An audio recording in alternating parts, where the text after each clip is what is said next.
am making one of my favorite recipes from my childhood memories, my mother's New England boiled dinner.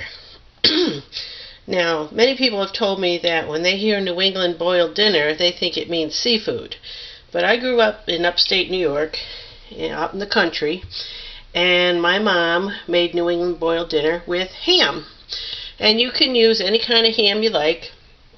I had to be inventive here because I didn't have regular, butt ham or something like that. All I had was this sliced ham. So I'm just going to use that. It will taste great and it'll flavor the broth just fine. So I'm putting that in a pot of water. And to that I am adding a cut up small head of cabbage. I am adding several stalks of celery. I've already got some in there. I am putting in carrots. And I have peeled one. I've got more to do here. And I'll just rough chop these, because this is kind of a rough chop type of dinner with big pieces in the pot. Alright, another carrot.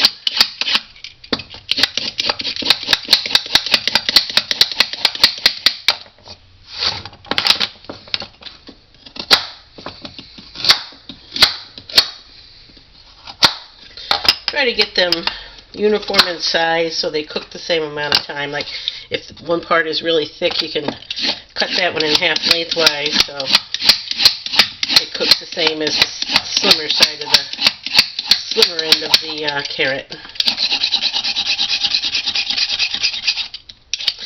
Okay, peel the carrots, chop them up.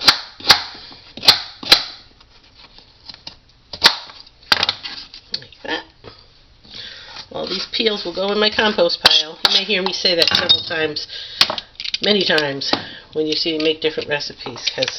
Now, when I get a carrot like this that's got this big groove down it, I shave it right down to where it's flat again, because I just get the feeling that it could harbor some kind of bacteria or something in there.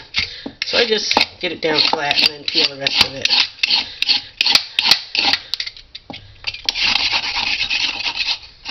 I mean, we are putting it in boiling water, so I'm not too worried about anything. Alright, now we're going to need onions in it. Usually I use some nice bulb onions. I don't have any bulb onions today, so I went out in my garden and I picked one of my long Egyptian walking onions. So I'm just going to slice this up and stick it in there, and I would prefer to have my bulb onions, nice yellow onions or something, and just quarter them up and stick them in there. But when you don't have the thing you want, you can make do with something else, and this will do nicely. After raising 7 kids on not a whole lot of money, I learned to make do with what you have and make it work. And this will work. So I'm going to slice this end up a little more because this end tends to be pretty thick and a little tougher.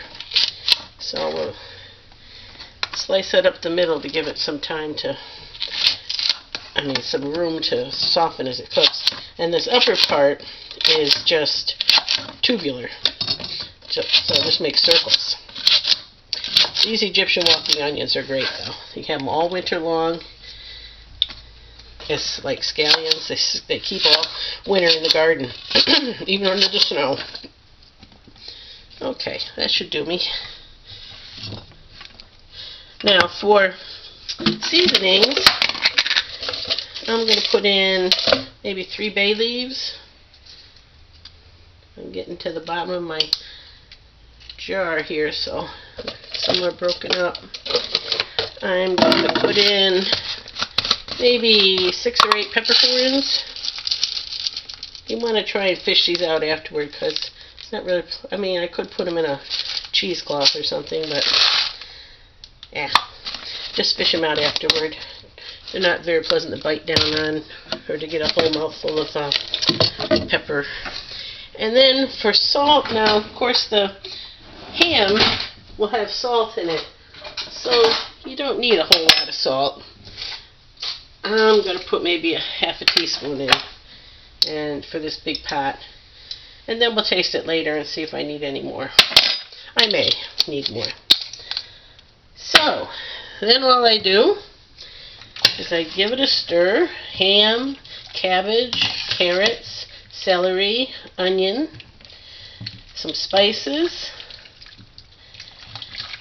and we let that all cook down so that the flavor of the ham goes all through the veggies.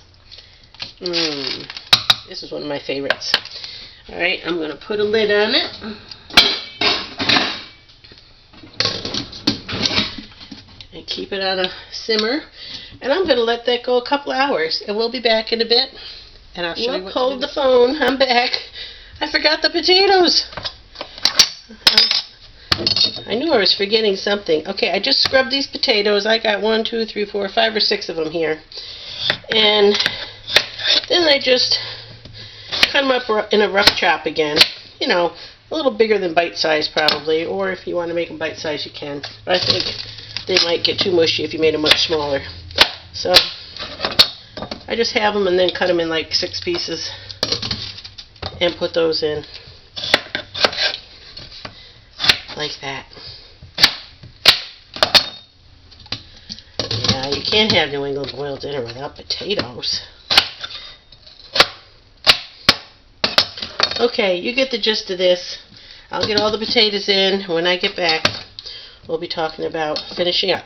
Thanks. Okay, we're kind of jumping ahead here, but the only thing I did was I poured the liquid off what I had boiled in the pot, and drained it, put butter, salt, and pepper on it, and dished it out. Hubby came home in a big hurry. He already had his serving.